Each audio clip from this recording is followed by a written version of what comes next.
Yeah. So when I think about so my first position as a social worker was I was working in child protection. And so, obviously very difficult work. And it's not just about the families that we were serving. It was a lot about the community, the health of the community. And so I had a little bit more of that was one of my entry level kind of tastes into it. But then I've worked in healthcare and I was able to kind of see the individual in this big system. And then I've also worked in schools. So a couple of local schools within the area.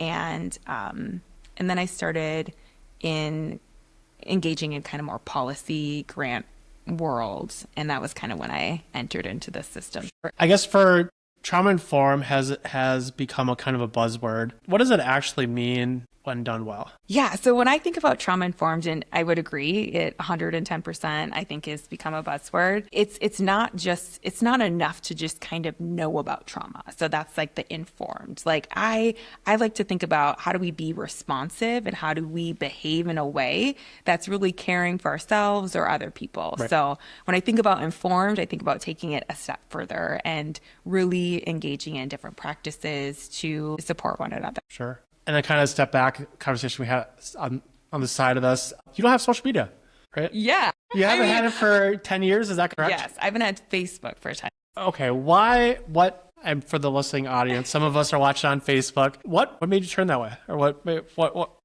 Honestly, I just really noticed how I felt when I was scrolling, and I really wanted to simplify my life a little bit. Sure. And and I just made the decision, and 1 week turned into 1 month, and 1 month turned into a year. And, wow. And sometimes I'll peek on there for a second, Sure. or maybe, but that has happened probably twice in 10 years. And as being a business owner, obviously with social media, there's a lot of advantages as being a business owner. What are you doing differently to not utilize Facebook to help your business grow and get yourself out there? Yeah. Well, the thing about my business is it's new and it's evolved, and I've had it for 2 years, like my LLC. However, I feel like I've really tried to figure out kind of what is it that I want to put out there and market. And so honestly, I haven't done a ton of marketing, and it's a lot of word of mouth. Oh, and sure. people just people communicate, and people reach out. And so I haven't had to really do anything on social media. I do have Instagram, so it's not, okay. I'm not completely social media free. Yes, but I find that it's a little bit less. I don't know. Sure. And I guess what stood out most in your work with Western Minnesota School District? So the school district that I'm supporting right now, what stood out the most in regards to most of the work with?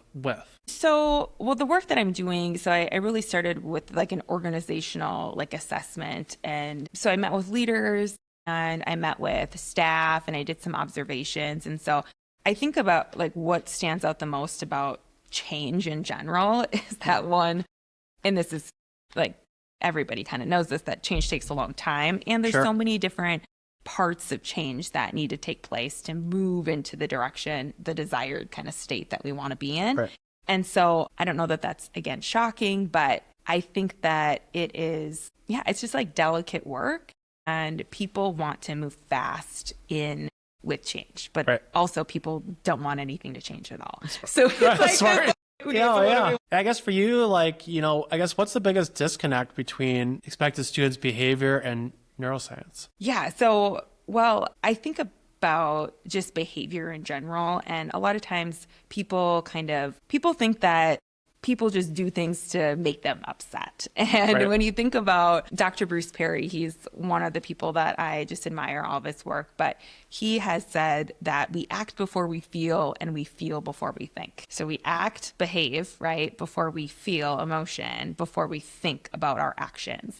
And so that has always really resonated with me. So even when I share that with educators or just people, it's wow, right? We're gonna remove our hand from the hot stove before we actually feel the pain, right? And then think about what happened. And so when we think about behavior, it's people aren't always thinking about what they're doing. They're just reacting to their environment often.